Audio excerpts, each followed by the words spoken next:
ನೋಡ್ರಿ ಆ ಗಿಡ ಕೊಯ್ಲಿಕ್ಕೆ ನನಗೊಂದು ಕ್ಷಣನೂ ಹತ್ಲಿಲ್ಲ.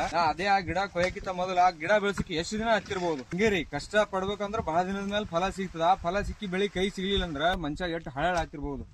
ಲಾಸ್ಟಿಗೆ ಹಿಂಗ್ ಕೊಯ್ಯ ಮುಂದೆ ಏನಾಗ್ತದ, ಹಳಾಳೆ ಆಗ್ತದ. ಕೊಯ್ಬೇಕಂದ್ರ ನಮಗೆ ಒಂಥರ ಕಳ್ಳು ಚುರುಕಲ್ಲ ಇರ್ತದ. ಇನ್ನ ಬೆಳೆದವ್ರಿಗೆ ಯಾವ ರೀತಿ ನಷ್ಟ ಆಗ್ಲಿಕ್ಕಿಲ್ಲ. ಕಷ್ಟ ನೋವು ಅನ್ಭವಿಸ್ಬೇಡ್ರಿ. ಆದಷ್ಟು ಏನ್ ಮಾಡ್ರಿ, ಪರಿಶ್ರಮ ಪಡ್ರಿ. ನೀವು ಹೊಲ ಮಾಡ್ದವ್ರಲ್ಲಿ ಮತ್ತ ಹೊಲ ಹಚ್ಚೋರಲ್ಲಿ ಸರಿಯಾದ ರೀತಿ ಕೆಲಸ ಮಾಡೋರಿಗೆ ಹಚ್ಚ್ರಿ. ಮತ್ತ ಅವ್ರಿಗೂ ಲಾಭ ಆಗ್ತದ, ಹೊಲದವ್ರಿಗೂ ಲಾಭ ಆಗ್ತದ. ನಷ್ಟ ಅನ್ನೋದು ಯಾರಿಗಿರ್ಲ. ಯಾಕ ವರ್ಷ ಪೂರ್ತಿ ಬೆಳೆದಿ ಬೆಳಿ ನಷ್ಟ ಆದ್ರ ನಾಳಿಗೆ ಹೊಲದವ್ರಿಗೆ ಲಾಸ್ ಆಗ್ತದ. ಯಾರು ಪರಿಶ್ರಮ ಪಡದೆ, ಯಾರು ಸುಮ್ ಕೂತು ಕೆಲಸ ಮಾಡದೆ ದುಡ್ಡು ಬರ್ಲಿ ಅನ್ನೋರು ಇರ್ತಾರಲ್ಲ, ಅದು ಇದು ಪೂರ್ತಿ ಬಾಳಿ ತೆಗಿಬೇಕು. ಈಗ ಆ ಕಡೆದೆಲ್ಲ ತೆಗ್ದಿವಿ. ಅದಾದ್ಮೇಲೆ ಈ ಸೈಡ್ನು ಎಲ್ಲ ತೆಗ್ದಿದ್ದೇವೆ. ಇನ್ನಾನು ಪ್ರೆಸೆಂಟ್ ತೆಗಿಲಿಕ್ಕೆ ಎಲ್ಲ ನೀವು ನೋಡೋತಿರ್ಬೇಕು. ಬಾಳೆ ಎಲ್ಲ ಕಟ್ಟಾಗಿದ್ದು. ಕಟ್ಟಲಿಕ್ಕೇನು ನಾವೇ ಕೊಯ್ದು ಹಾಕೋಗಿರ್ತೀವಿ. ಯಾಕಂದ್ರ ಇದಕ್ಕೆ ಕಾಯ್ಕೋತ್ ಕೂತೀವಿ ಅಂದ್ರ ಮುಂದ್ ಬರ ಬೆಳೆನು ಕೈಗೆ ಹತ್ತಂಗಿಲ್ಲ ಅಂತ ಹೇಳ್ಬಿಟ್ಟು ಇದಕ್ಕೆಲ್ಲ ಕಟಿಂಗ್ ಮಾಡ್ಕಿಸಂದ್ರ ನೆಕ್ಸ್ಟ್ ಬೇರೆ ಬೆಳೆ ತಗೋಬೇಕು ಅಂತ ಯೋಚನೆ ಮಾಡಿದ್ವಿ.